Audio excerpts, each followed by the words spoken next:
During the 90s, collectors began appreciating the charms of vintage travel art. And over the past 2 years, dealers say the genre has exploded even more. Bloomberg Pursuits' Chris Rovzar joined Madison and Scarlet to dive into what's behind the trend. This is presented by American Express. For many of us, it's been almost 2 years, painful 2 years, since we've traveled to faraway places. And collectors are cashing in on this through travel-related art. Exactly. And dealers say the market is steadily growing, but lockdown has been exceptionally good for business. So Bloomberg Pursuits editor Chris Rovzar is here with us to discuss this in this week's Now Boarding. Chris, always great to speak with you. I knew nothing about the vintage poster travel business before this segment. So tell me what this whole industry is about.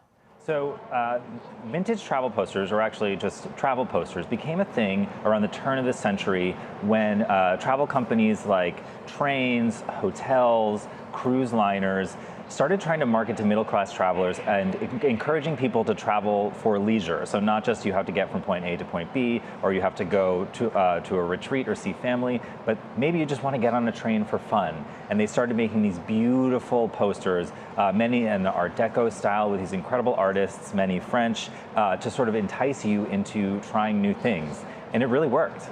Well, these examples definitely get me sold on putting a lot of these in my apartment, but it's a very costly hobby. I want to pull up one example. We've got a poster of Santa Fe that's estimated to be from $8,000 to $12,000, and another one of New York that's estimated to be $2,000 to $3,000. That's the one you're seeing on the right there. What exactly makes these so valuable? In some cases, it's the rarity. So these posters were actually published mostly on newsprint. They're almost like those signs you see sort of pasted up on construction sites in New York.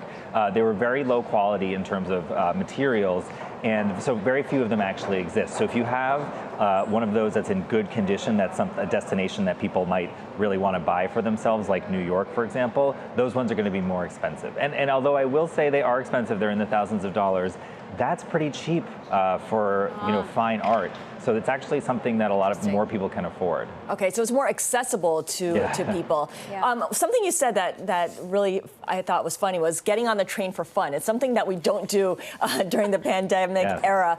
So what exactly was the impact of the pandemic on this market for vintage travel posters? So they've been rising in popularity since the 1990s. They're becoming more cool and stuff, and Americans and Europeans have been collecting them. But over the past 18 months, they have skyrocketed in popularity, and that has pushed up their values because people have been trapped at home and they want to look at their walls and they want to imagine they're someplace else. Maybe in college you saw on your friend's dorm room walls like a French cafe poster. It's the same kind of art, and now over the most recent years, travel posters have become that kind of hot thing.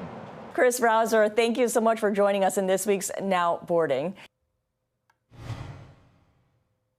Interesting. I guess if you can't go there, posters are the next best thing. All right. Thanks for tuning here into Quicktake. I'm Jennifer Zabasaja in New York. We'll have more Quicktake coming up in a few.